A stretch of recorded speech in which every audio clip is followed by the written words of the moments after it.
Hello everyone, सभी का स्वागत है इस वीडियो में।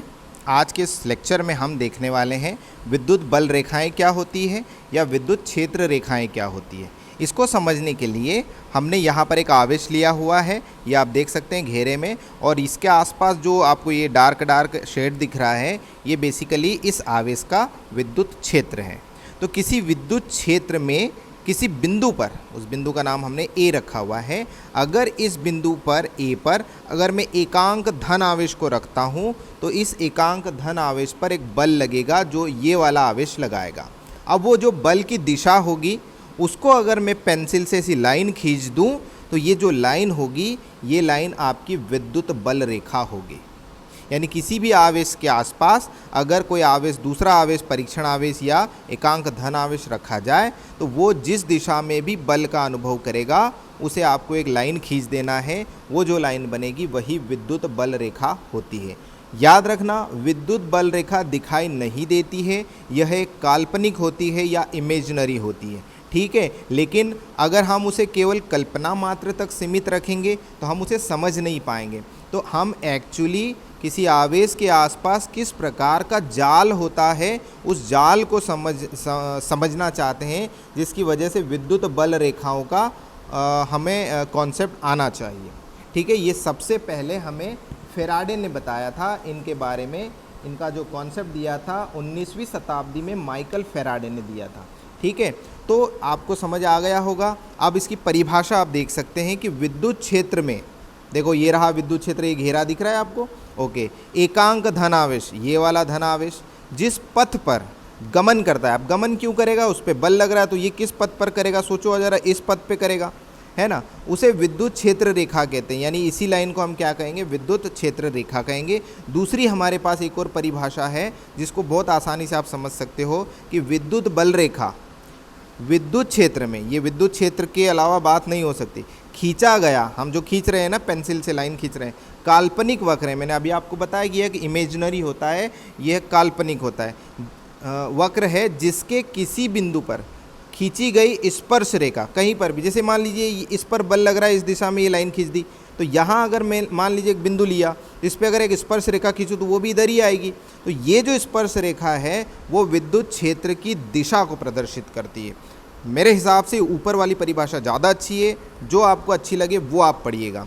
यहाँ पर बहुत सिंपल सा तरीका से समझा रखा है कि विद्युत क्षेत्र में अगर एक आवेश रख दोगे, वो आवेश जिस भी पथ पर गमन करेगा बल के कारण, उसको आप पेंसिल से ड्रॉ कर दोगे तो वो जो लाइन बनेगी उसे हम विद्युत क्षेत्र रेखा कहते हैं। यह इमेजिनरी होती है, यह दिखाई नहीं देती है, इसको समझना फिर भी हम चाहते हैं। जैसे एक मकड़ी होती है ना, मकड़ी अपने आसपास एक जाला बनाती है, लेकिन वो जाला उस मकड़ी को नज़र आता है, लेकिन उसके सामने जो कीड़ा है जो उसमें फंसने वाला उसको नज़र नहीं आता, ठीक है। तो मकड़ी बेसिकली ये प्लस आवेश है, और जो दूसरा आवेश है वो ये कौन है, ये दूसरा कोई कीड़ा है जो आके इसके फील्ड में यानी जाले में आके फंस चुका है। अब मकड़ी क्या करेगी, उस पर बल लगाएगी, बल लगाने का मतलब वो अपनी तरफ उसको खींच लेगी, लेकिन यहाँ बात हो रही है कि इस पर प्लस होने की वजह से ये बाहर की ओर जाएगा।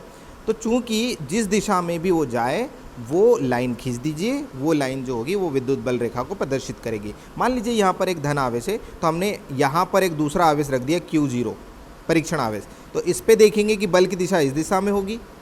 अगर इसी को उठा के मैं यहाँ रख दूँ तो ऊपर की ओर होगी बल की दिशा, यहाँ रख दूँ तो इस तरफ होगी, यहाँ रख दूँ तो इस तरफ होगी। यानी एक धन आवेश से आप देख रहे हो कि विद्युत बल रेखाएं बाहर की ओर निकलती है, क्योंकि उस पर बल इस आवेश पर बाहर की ओर ही लगता है।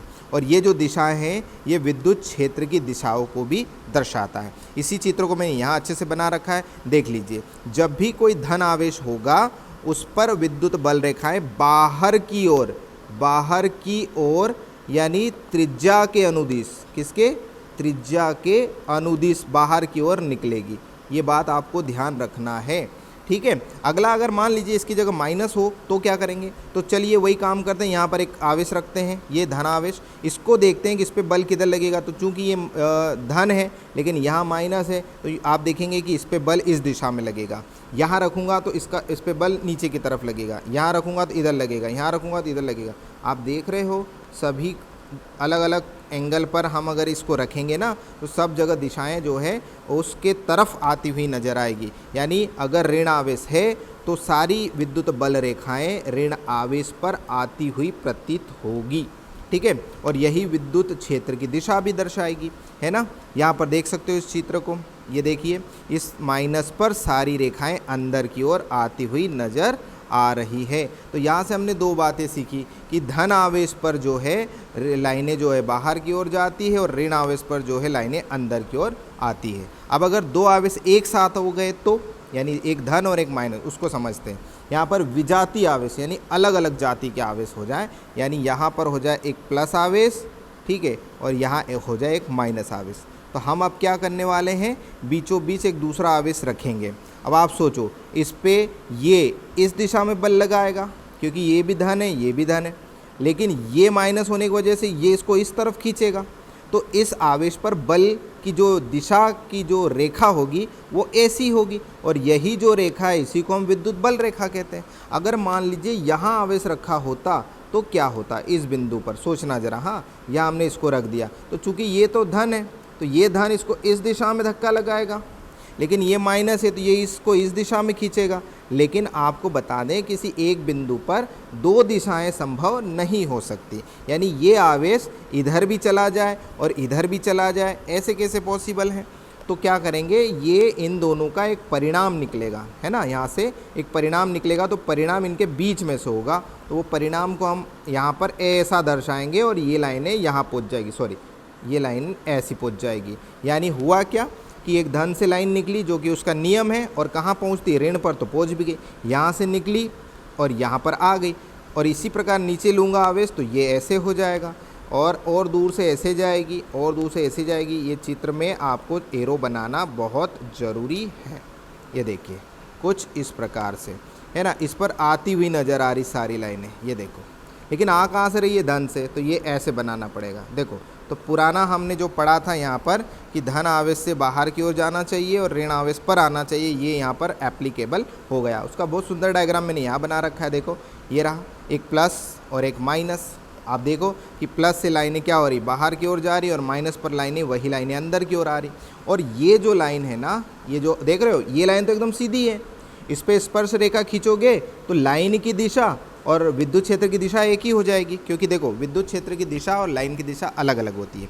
ये जो लाइन जा रही है लाइन की दिशा है, और विद्युत क्षेत्र की दिशा अगर आपको पता लगाना है तो किसी भी बिंदु पर एक स्पर्श रेखा खींचना पड़ेगी। जैसे यहाँ एक बिंदु लिया, इस पर स्पर्श रेखा उधर ही होगी जिधर लाइन की दिशा है, तो लाइन की दिशा और विद्युत क्षेत्र की दिशा एक ही हो गई। लेकिन यहाँ पर अगर बात करूँ तो यहाँ पर ये तो हो गई लाइन की दिशा, अगर विद्युत क्षेत्र की दिशा इस बिंदु पर चाहिए तो आपको एक स्पर्श रेखा खींचनी पड़ेगी, और ये जो स्पर्श रेखा है ये विद्युत क्षेत्र की दिशा को दर्शाता है। ठीक है, हर जगह अलग अलग विद्युत क्षेत्र की दिशा आएगी अगर मार्ग जो है वक्राकार है या वक्री पृष्ठ लाइन है। तो यहाँ पर लाइन विद्युत क्षेत्र की दिशा ये है, इस बिंदु पर विद्युत क्षेत्र की दिशा ये है, इस बिंदु पर विद्युत क्षेत्र की दिशा ये है। तो हर बिंदु पर कर्व लाइन अगर आ रही, वक्र में आ रही, तो लाइन आपको विद्युत क्षेत्र की दिशा निकालनी पड़ेगी एक स्पर्श रेखा खींचकर।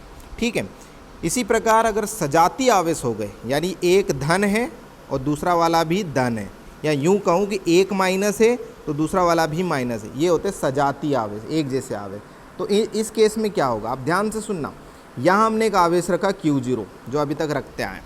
अब ये प्लस है तो ये वाला प्लस इसको इधर धक्का लगा रहा है, जबकि ये वाला प्लस उसको इधर धक्का लगाएगा। अब ये आवेश दुविधा में है कि मैं जाऊँ तो जाऊँ किधर जाऊँ, क्योंकि ये भी इधर धक्का लगा रहा है, ये इधर धक्का लगा रहा है, तो ये कहीं नहीं जाएगा। अब अगर कहीं नहीं जाएगा तो इस पर नेट फोर्स यानी कुल बल कितना आया, 0। अगर 0 आया तो यहाँ पर कोई लाइन नहीं हो पाएगी, कोई लाइन नहीं बन पाएगी। क्यों नहीं बन पाएगी, क्योंकि लाइन बनाने के लिए उस पर बल की दिशा जरूरी है, वो किधर जा रहा है वो बताना ज़रूरी है। अब यहाँ जब वो नहीं जा रहा है तो ये जो बिंदु है दोनों के बीच का, इसको हम उदासीन बिंदु भी कहेंगे। अच्छा, यही बिंदु अगर मैं यहाँ ऊपर ले लेता तो ये इसको किधर धक्का लगाएगा, इस दिशा में, और ये इसको किधर धक्का लगाएगा, इस दिशा में। अब अगर मान लीजिए यहाँ पर आवेश रखा है तो क्या वो इधर जाएगा या इधर जाएगा, नहीं, वो इन दोनों के बीच में से कहीं ना कहीं जाएगा। तो यहाँ से जो लाइन निकलेगी वो ऐसी चली जाएगी। यहाँ आवेश रखोगे तो वो ऐसी चली जाएगी, नीचे रखोगे तो वो ऐसे चली जाएगी, ऐसे चली जाएगी, यानी ऐसी लाइनें बनने वाली है। देखो ये इसका बहुत अच्छा डायग्राम देखना हो तो यहाँ नीचे देख लीजिए, ये रहा, ये प्लस प्लस, देखो ये उदासीन बिंदु आ गया, ये लाइनें बाहर मुड़ गई। अब चूंकि बात ये आ रही है कि ये लाइनें एक दूसरे के करीब नहीं आ सकती, अगर वो एक दूसरे के करीब आ जाएगी तो वो एक दूसरे को काट देगी, जबकि विद्युत बल रेखाएं एक दूसरे को कभी नहीं काटती है।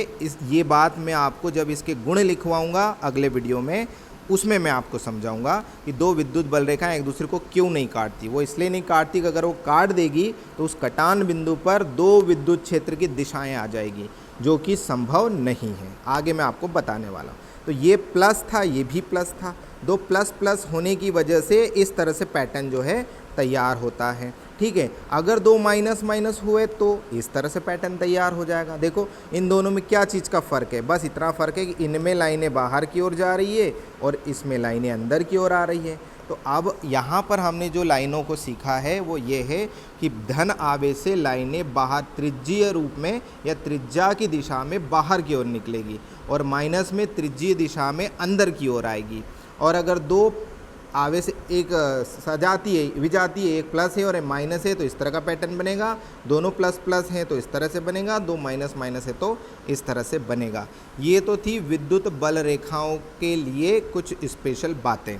ठीक है, ये परिभाषा याद रखना है, बहुत ज़्यादा दिमाग पे लोड लेके नहीं पढ़ना है, इतना समझना है कि ये बल रेखाएं वो बल रेखाएं होती है। देखो उसके नाम में ही ना बल की रेखा है, किसी आवेश को रखने पे उस पर जिधर बल लग रहा है उसको पेंसिल से खींच दो, वो लाइन जो बनेगी वो विद्युत बल रेखा हो जाएगी। जैसा कि आपने, अच्छा एक उदाहरण और दे देता हूँ, जैसा आपने एक चुंबक को देखा होगा ना, यहाँ पर ये एक चुंबक होता है, बार मैग्नेट बोलते हैं जिसको, दंड चुंबक, जिसमें N ध्रुव होता है और S ध्रुव होता है। तो आपको बता दें N से चुंबकीय बल रेखा बाहर निकलती है और S पर आती हुई प्रतीत होती है, लेकिन ये N से निकली हुई चुंबकीय बल रेखा कहाँ पहुँचती है, S पर पहुँचती है। यही लाइन ऐसी पहुँचती है, ध्यान रखना है ना, ये लाइन ऐसे जाती है, ये इस तरह से पैटर्न तैयार होता है। ये इस तरह का पैटर्न आपने 10th क्लास में कहीं ना कहीं देखा होगा। ये चुंबक के आसपास ये लाइनें होती हैं, परंतु आपके टेबल पे अगर चुंबक रखा हो तो क्या वो लाइनें दिखती है, नहीं दिखती है ना, उनको बनाना पड़ता है कंपास की मदद से। तो उसी प्रकार किसी भी आवेश के आसपास ये लाइनें होती है जो दिखाई नहीं देती है, लेकिन अगर उनको पेंसिल से हम अगर ड्रॉ करना चाहें तो वो विद्युत बल रेखा के नाम से जानी जाती है। चलिए मिलते हैं अगले वीडियो में।